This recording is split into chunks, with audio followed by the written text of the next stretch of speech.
ହଁ ସାଙ୍ଗମାନେ ଆପଣମାନେ ଟଙ୍କିକିଆ ବରା ତ ଖାଇଲେ କ'ଣ ଟଙ୍କିକିଆ ଦହିବରା ଖାଇବା ପାଇଁ ଚାହୁଁଛନ୍ତି କି? ତାହେଲେ ଭିଡ଼ିଓଟା ଏଣ୍ଡ ପର୍ଯ୍ୟନ୍ତ ଦେଖନ୍ତୁ, କହୁଛି ଶୁଣନ୍ତୁ। ତ ହେ ଗାଇସ୍, ଜୟ ଜଗନ୍ନାଥ। ସାଙ୍ଗମାନେ ସ୍ୱାଗତ କରୁଛି ଆଜି ଗୋଟେ ନୂଆ ବ୍ଲଗକୁ। ଆଶା କରୁଛି ଆପଣମାନେ ସମସ୍ତେ ଭଲରେ ଥିବେ।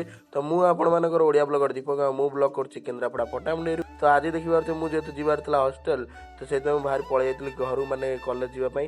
ତ ମଠରେ ଥିଲି ଯେଉଁ 2-4 ଦିନ ହେଲା, ଆଉ ବାହାରି ଯାଇଥିଲି ଘରକୁ ଯିବା ପାଇଁ। ଦେଖିପାରୁଥିବେ ଏଇଟା ହେଉଛି ଆମର ଦୁରିଆ, ଆଉ ଦୁରିଆ ଓଭରବ୍ରିଜ ତଳେ ମିଳିଯାଉଛି ଆପଣମାନଙ୍କୁ କଟକର ଫେମସ୍ ଦହିବରା, ତା ପୁଣି ମାତ୍ର ଟଙ୍କିକିଆ ବରା। ଆଉ ଆପଣମାନଙ୍କୁ ବିଶ୍ୱାସ ଲାଗୁନଥିବ, କିନ୍ତୁ ସତ ମୁଁ କହୁଛି ଏଇଟା। ଆଉ ଏଇଟା ହେଉଛି ଆମର କାଉଣ୍ଟର ସାମ୍ନାରେ, ଯେଉଁଠିକି ଦୁରିଆ କାଉଣ୍ଟର ଅଛି, ସେଇ କାଉଣ୍ଟର ସାମ୍ନାରେ। ଆଉ ଏଠି ଭାଇ ଆମର ଲୁନାରେ ଆମର ପକାନ୍ତି, ଏଇଠି ପ୍ରାୟ ଟାଇମ୍ ଭାଇ ଆମର ପକାନ୍ତି। ଆଉ ଦେଖିପାରୁଥିବେ 6ଟାରୁ ଭାଇ ଆମର ଆସି ପହଞ୍ଚି ଯାଇଥିଲେ। ଆଉ ଖରା ଯେମିତି ହେଉଛି, ଦହିବରା ଟିକେ ନ ଖାଇଲେ ତ ହେଉନି, ସେଇଥିପାଇଁ ଦେଖିପାରୁଥିବେ ଦହିବରା ହାଣ୍ଡି ପୁରା ଫୁଲ୍ ଅଛି, ଆଉ ତରକାରୀ ବି ଫୁଲ୍ ଅଛି, ଆଉ ଘୁଗୁନି ବି ଫୁଲ୍ ଅଛି। ଆଉ ଦେଖିପାରୁଥିବେ ବରା, ଟଙ୍କିକିଆ ବରା। ଆଉ ଆପଣମାନେ ବିଶ୍ୱାସ କରୁନଥିଲେ, ଏବେ ଦେଖିଦିଅନ୍ତୁ, ଏଗୁଡ଼ା ହେଉଛି ଟଙ୍କିକିଆ ବରା। ଆଉ ଭାଇ ପାଖାପାଖି 20-22ଟା ବରା ଦେଇ ଦେଉଛନ୍ତି। ଟଙ୍କିକିଆ ବରା ସାଙ୍ଗକୁ ତରକାରୀ ଦେଇ ଦେଉଛନ୍ତି 30 ଟଙ୍କା। ତ ଆଜିକାଲି ଯୁଗ ଯାହା ହେଲା, ଏ ଭାଇ ଟଙ୍କିକିଆ ବରା ତ ବନେଇବା ଭାରି କଷ୍ଟ, କିନ୍ତୁ ଭାଇ ଆମର ତ ବନେଇ ଦେଉଛନ୍ତି। ଆଉ 3 ଚାମଚ ତରକାରୀ ସାଙ୍ଗକୁ ଆଉ ଘୁଗୁନି 2 ଚାମଚ ତରକାରୀ ଦେଲେ, ଦେଖିପାରୁଥିବେ 5-6 ଚାମଚ ତରକାରୀ ଦେଇ ପୁରା ପ୍ଲେଟ୍ ଫୁଲ୍ କରିଦେଇଥିଲେ।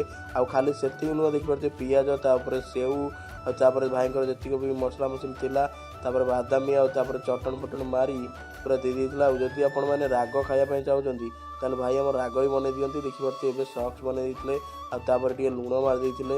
ଆଉ ତାପରେ ମୁଁ ଭାଇ କହିଲି, ଭାଇ ଟିକେ ମୋର ରାଗ ଦରକାର। ଭାଇ ଦେଖିପାରୁଥିବେ କଞ୍ଚା ଲଙ୍କା ଆଣି ଦଳି ଦେଲେ। କେତେ ସ୍ପିଡ଼ରେ ଭାଇ ବନାଉଛନ୍ତି, ଯେହେତୁ ଲୋକମାନେ ଠିଆ ହେଇଛନ୍ତି ଖାଇବା, ମାନେ ଭାଇ ତ ସ୍ପିଡ଼ରେ ବନେଇବେ। ଆଉ ଭାଇଙ୍କର ପାଖାପାଖି ବହୁତ ପୁରୁଣା ଦୋକାନ ହେଇଗଲାଣି। ଆଉ ତାପରେ ରାଗ ଚକଡ଼ି ସାରିଲା ପରେ ଟିକେ ଦେଇଦେଲେ। ଆଉ ମାନେ ଆପଣମାନେ କ୍ୱାଣ୍ଟିଟି ଦେଖି ଜାଣିପାରୁଥିବେ କେମିତି କ'ଣ ଟେଷ୍ଟ ହେଇଥିବ। ଆଉ ଦେଖିପାରୁଥିବେ ଟେଷ୍ଟ ସାଙ୍ଗକୁ କଲର୍ କେମିତି ଲାଗୁଛି। ଆଉ ମୋତେ ତ ବଢ଼ିଆ ଲାଗିଲା। ଯଦି ଆପଣମାନେ ଖାଇବାକୁ ଚାହୁଁଛନ୍ତି, ତାହେଲେ ଆମର କେନ୍ଦ୍ରାପଡ଼ାରେ ଥିବା ଦୁରିଆକୁ ଆସନ୍ତୁ। ଆଉ ମୋର ତ ପାଟିରୁ ନାଳ ବୋହିଲାଣି ଦେଖିକି, ଆଉ ମୁଁ ତ ନ ଖାଇଲେ ରହିପାରିବିନି। ଆଉ ତାପରେ ମୁଁ ଗୋଟେ ମାନେ ଖାଇଥିଲି, ଟ୍ରାଏ କରିଥିଲି, ଆଉ ବଢ଼ିଆ ଟେଷ୍ଟ ମଧ୍ୟ ଥିଲା।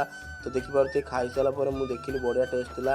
ତ ଆପଣମାନେ ବି ଆସନ୍ତୁ। ଫୁଲ୍ ପ୍ଲେଟ୍ଟା ରହୁଛି 40 ଟଙ୍କା, ଆଉ ହାଫ୍ ପ୍ଲେଟ୍ଟା ରହୁଛି 30 ଟଙ୍କା। ଆଉ ଲୋକେସନ୍ଟା ହେଉଛି ଆମର ମଦ କାଉଣ୍ଟର ପାଖରେ, ଦୁରିଆ, କେନ୍ଦ୍ରାପଡ଼ା। ତ ଆଜିର ବ୍ଲଗ୍ଟା କେମିତି ଲାଗିଲା ଆପଣମାନେ କମେଣ୍ଟରେ ଜଣେଇଦେବେ। ରହୁଛି, ଜୟ ଜଗନ୍ନାଥ।